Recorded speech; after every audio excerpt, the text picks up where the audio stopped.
Assalamualaikum warahmatullahi wabarakatuh.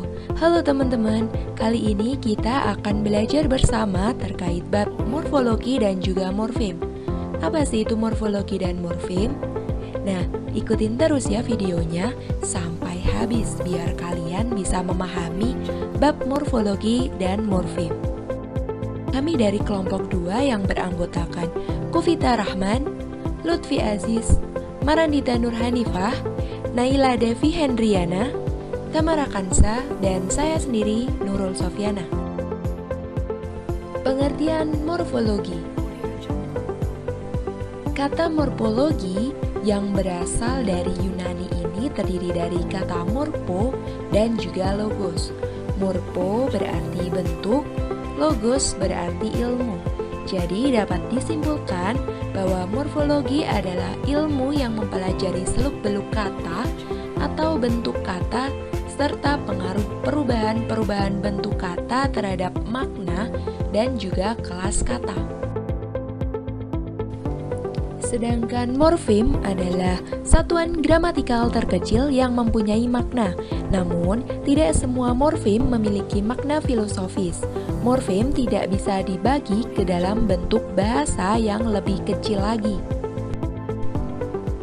Berdasarkan kebebasannya, morfem dibagi menjadi dua. Yang pertama ada morfem bebas, yaitu morfem tanpa kehadiran morfem lain dapat muncul dalam pertuturan. Contohnya, pulang, makan, rumah, merah, dan juga bagus. Morfem-morfem tersebut dapat berdiri sendiri dan dapat digunakan tanpa harus terlebih dahulu menggabungkan dengan morfem lain. Yang kedua, ada morfem terikat. Morfem terikat adalah morfem yang tanpa digabung dengan morfem lain tidak muncul dalam pertuturan. Contohnya, renta, kerontang, bugar. Morfem-morfem tersebut tidak dapat muncul dalam pertuturan tanpa terlebih dahulu mengalami proses morfologi. Berdasarkan bentuk formalnya, morfem dibagi menjadi dua. Yang pertama ada morfem terbagi. Morfem terbagi adalah morfem yang terdiri dari dua buah bagian terpisah. Contohnya, kesatuan memiliki satu morfem utuh, yaitu satu, dan satu morfem terbagi, yaitu ke dan an. Yang kedua ada morfem utuh. Morfem utuh adalah morfem yang terdiri dari satu kesatuan. Semua morfem bebas termasuk morfem utuh. Contohnya meja, kursi, kecil, laut, dan pensil. Berdasarkan jenis fonem yang membentuknya, morfem ini dibagi menjadi dua. Yang pertama, morfem segmental. Morfem segmental adalah morfem yang berwujud bunyi dibentuk oleh fonem-fonem segmental seperti fonem lihat, lah, sikat, dan ber. Yang kedua, morfem suprasegmental. Morfem suprasegmental merupakan morfem yang dibentuk oleh unsur-unsur suprasegmental seperti tekanan, nada, durasi, dan sebagainya. Morfem suprasegmental misalnya terdapat dalam bahasa Batak di Kongo Utara, Afrika. Dalam bahasa Indonesia sendiri tidak memiliki morfem suprasegmental. Selanjutnya ada morfem beralomorf zero. Morfem beralomorf zero lambangnya berupa angka 0 yang dicoret garis miring. Morfem beralomorf zero merupakan morfem yang salah satu alomorfnya tidak berwujud bunyi segmental maupun suprasegmental, melainkan berupa kekosongan. Morfem beralomorf zero merupakan morfem penanda jamak dalam bahasa Inggris dan tidak berlaku dalam bahasa Indonesia. Contoh morfem beralomorf zero adalah pada bentuk ship. Kata ship baik bentuk tunggal maupun jamak akan tetap menjadi ship. Kata ship tidak akan mengalami perubahan. Dalam bentuk tunggal dapat ditulis ship dan dalam bentuk jamak menjadi ship ditambah angka 0 yang dicoret garis miring. Kemudian klasifikasi morfem berdasarkan maknanya. Yang pertama, morfem bermakna leksikal. Morfem yang memiliki makna pada dirinya sendiri tanpa perlu berproses dengan morfem lain. Morfem ini jumlahnya tidak terbatas dan sangat produktif. Contohnya, kuda, pergi, makan, merah, dan lari. Morfem seperti ini dengan sendirinya sudah dapat digunakan secara bebas. Yang kedua, morfem tidak bermakna leksikal. Morfem yang tidak memiliki makna apapun pada dirinya sendiri. Morfem ini baru mempunyai makna jika digabung dengan morfem lain dalam suatu proses morfologi. Morfem tidak bermakna leksikal adalah morfem-morfem afiks seperti ber, me, dan ter. Selanjutnya ada proses morfologi yang terdiri dari afiksasi, reduplikasi, komposisi, abreviasi, serta konversi. Proses afiksasi atau pengakfisasian merupakan proses pembentukan kata dengan menambahkan imbuhan atau afiks pada bentuk dasarnya sehingga menjadi satuan yang baru, baik dari sisi bentuk maupun makna. Jenis afiksasi sendiri terdiri dari prefiks.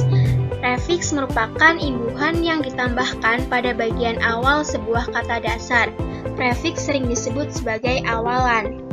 Jenis prefiks antara lain men, di, ber, ter, ke, per, se, dan pen. Contoh katanya berjanji, mendarat, dibeli, dan terhormat. Kemudian ada sufiks yang merupakan imbuhan yang ditambahkan pada bagian belakang kata dasar seperti an, kan, i, nya, wi, dan lainnya. Contoh katanya makanan, dengarkan, manusiawi, dan temui. Yang ketiga ada infiks, yaitu morfem yang disisipkan di tengah kata dasar.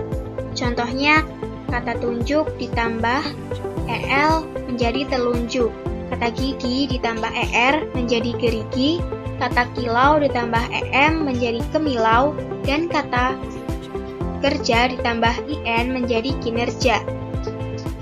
Kemudian ada konfiks yang memiliki pengertian gabungan prefiks dan sufiks yang mengapit bentuk dasar secara bersamaan.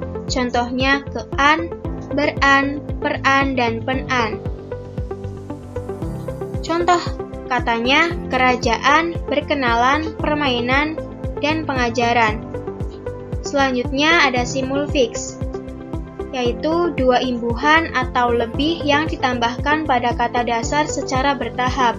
Contohnya memberkan seperti pada kata memberdayakan. Reduplikasi.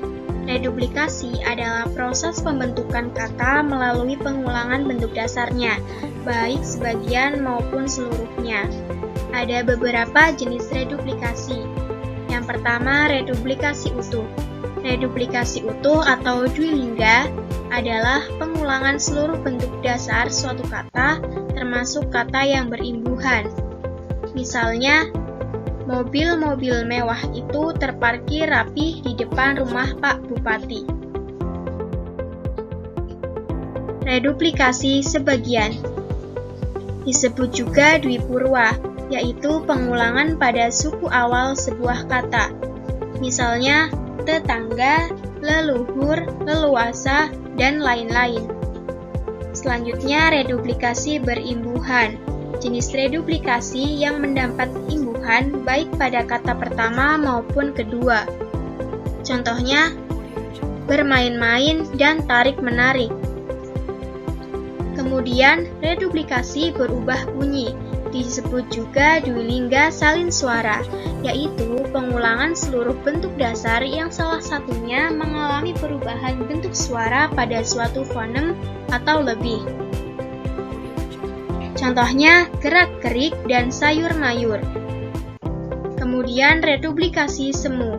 Kata yang sebenarnya bukan kata ulang, tetapi bentuk dasar kata ini menyerupai kata ulang. Contohnya, laba-laba, ubur-ubur, kupu-kupu. Abreviasi. Abreviasi adalah proses penanggalan satu atau beberapa bagian kata atau kombinasi kata sehingga menghasilkan bentuk baru. Abreviasi sering disebut dengan pemendekan. Hasil proses abreviasi disebut kependekan. Bentuk abreviasi yang pertama adalah singkatan. Memiliki arti salah satu hasil proses pemendekan yang berupa huruf atau gabungan huruf. Contohnya PGSD. Kepanjangannya Pendidikan Guru Sekolah Dasar, DLL, kepanjangan dari dan lain-lain, serta DIY, kepanjangan dari Daerah Istimewa Yogyakarta. Yang kedua ada penggalan, merupakan proses pemendekan yang menghilangkan salah satu bagian dari kata, contohnya prof, bu, dan pak. Bentuk ketiga, akronim. Akronim merupakan proses pemendekan yang menggabungkan huruf atau suku kata yang ditulis dan dilafalkan sebagai sebuah kata, seperti ABRI atau ABRI dan bukan A-B-R-I. Kemudian lambang huruf merupakan proses pemendekan yang menghasilkan satu huruf atau lebih yang menggambarkan konsep dasar kuantitas, satuan, atau unsur. Contohnya, G merupakan proses pemendekan dari gram. Kemudian HB yang merupakan proses pemendekan dari hemoglobin. Selanjutnya kontraksi merupakan proses pemendekan yang meringkaskan kata dasar ataupun gabungan kata. Contohnya kata tak yang merupakan dari kata tidak. Kemudian sendratari yang berasal dari kata seni drama dan tari. Komposisi. Komposisi adalah proses penggabungan morfem dasar, baik yang bebas maupun yang terikat, sehingga menimbulkan arti baru. Istilah ini juga dikenal dengan nama pemajemukan. Contoh, kata keras ditambah kepala menjadi keras kepala. Kata kolam ditambah renang menjadi kolam renang. Kata ikat ditambah pinggang menjadi ikat pinggang. Kata daya ditambah juang menjadi daya juang. Kata jual ditambah beli menjadi jual beli. Konversi. Konversi adalah proses pembentukan kata dari sebuah bentuk dasar berkategori tertentu menjadi kata berkategori lain, tanpa mengubah bentuk fisik dari kata tersebut. Misalnya, pada kalimat petani membawa cangkul ke sawah. Yang kedua, cangkul dulu tanah itu baru ditanami. Pada kalimat pertama, kata cangkul berkategori nomina, sedangkan pada kalimat kedua, kata cangkul berkategori verba. Sebuah nomina dapat berubah menjadi verba tanpa perlu perubahan fisik, walaupun dalam kalimat yang berbeda. Selanjutnya, kita akan belajar tentang komponen proses morfologi. Yang pertama, bentuk dasar. Bentuk dasar merupakan bentuk yang menjadi dasar dilakukannya proses morfologi tersebut. Bentuk dasar dapat berupa akar kata seperti kata tulis, jalan, dan gunting pada kata menulis, berjalan, dan menggunting. Yang kedua, alat pembentuk. Proses untuk membentuk morfologi terdiri dari afiksasi, yaitu afiks diunduhkan pada bentuk dasar sehingga menghasilkan bentuk maupun makna baru. Lalu ada reduplifikasi atau kata ulang, komposisi atau pemajemukan, akrominasi, di mana terdapat abreviasi khusus karena semua abreviasi menghasilkan akronim, dan yang terakhir konversi, di mana terdapat pengubahan status pada suatu kata. Yang ketiga, hasil proses pembentukan. Proses morfologi memiliki dua hasil, yaitu bentuk dan makna gramatikal. Wujud fisik dari hasil proses afiksasi adalah kata imbuhan, kata turunan, atau kata terbitan. Wujud fisik dari reduplikasi adalah kata ulang, dan wujud fisik dari hasil proses komposisi adalah kata gabung atau kata majemuk. Yang keempat, ada makna gramatikal. Makna gramatikal mempunyai hubungan erat dengan komponen makna milik bentuk dasar yang terlibat dalam proses pembentukan kata. Setiap makna gramatikal dari suatu proses morfologi akan menampakkan makna atau bentuk dasarnya. Contohnya pada kata berdasi yang memiliki makna gramatikal memiliki dasi. Dan yang kelima ada proses pembentukan. Yang pertama, pembentukan setahap. Terjadi jika bentuk dasarnya merupakan akar atau morfem dasar. Contohnya, me bertemu kata beli menjadi membeli. Yang kedua, pembentukan bertahap. Terjadi jika bentuk dasar yang memiliki proses morfologi berupa bentuk polimorfesis yang sudah menjadi kata. Contohnya, morfem bertemu dengan pakai dan an menjadi berpakaian. Lalu yang ketiga, pembentukan kata yang prosesnya melalui bentuk perantara, seperti terjadi dalam proses pembentukan kata pengajar. Demikian penjelasan materi yang dapat kami sampaikan. Semoga dengan menyaksikan video ini dapat menambah pemahaman teman-teman tentang morfologi dan juga morfem. Terima kasih. Wassalamualaikum warahmatullahi wabarakatuh.